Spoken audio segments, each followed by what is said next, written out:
ఏపీలో కూటమి సర్కారు అధికారంలోకి వచ్చాక మహిళలకు రక్షణ లేకుండా పోయిందని మండిపడ్డారు వైఎస్ఆర్సీపీ రాష్ట్ర మహిళా అధ్యక్షురాలు ఎమ్మెల్సీ వరదు కళ్యాణి.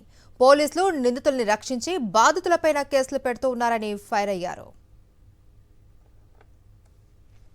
కొన్ని శక్తి యాప్ అని దిశ యాప్కి పేరు మార్చి వీళ్ళు తీసుకొచ్చారు. గతంలో అదే దిశ యాప్కి వేటకారం చేసిన వ్యక్తులు ఈరోజు అదే దిశ యాప్ని పేరు మార్చి శక్తి యాప్ అని చెప్పారు. హోమ్ మినిస్టర్ గారు చెప్తూ ఉన్నారు శక్తి టీమ్స్ పనిచేస్తూ ఉన్నాయని. ఏవా శక్తి టీమ్స్? మరి ఎందుకు వరుస సంఘటనలు జరుగుతూ ఉన్నాయి? ఎంత నిర్లక్ష్యంగా వీళ్ళు ఉండడం సమంజసమా? ఈ రాష్ట్రంలో మహిళల భద్రత గాలిలో దీపంలా ఉండాల్సిందేనా?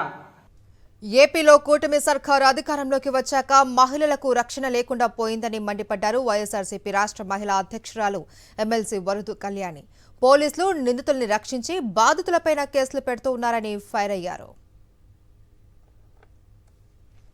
కొన్ని శక్తి యాప్ అని దిశ యాప్కి పేరు మార్చి వీళ్ళు తీసుకొచ్చారు. గతంలో అదే దిశ యాప్కి వేటకారం చేసిన వ్యక్తులు ఈరోజు అదే దిశ యాప్ని పేరు మార్చి శక్తి యాప్ అని చెప్పారు. హోమ్ మినిస్టర్ గారు చెప్తూ ఉన్నారు శక్తి టీమ్స్ పనిచేస్తూ ఉన్నాయని. ఏవా శక్తి టీమ్స్? మరి ఎందుకు వరుస సంఘటనలు జరుగుతూ ఉన్నాయి? ఎంత నిర్లక్ష్యంగా వీళ్ళు ఉండడం సమంజసమా? ఈ రాష్ట్రంలో మహిళల భద్రత గాలిలో దీపంలా ఉండాల్సిందేనా?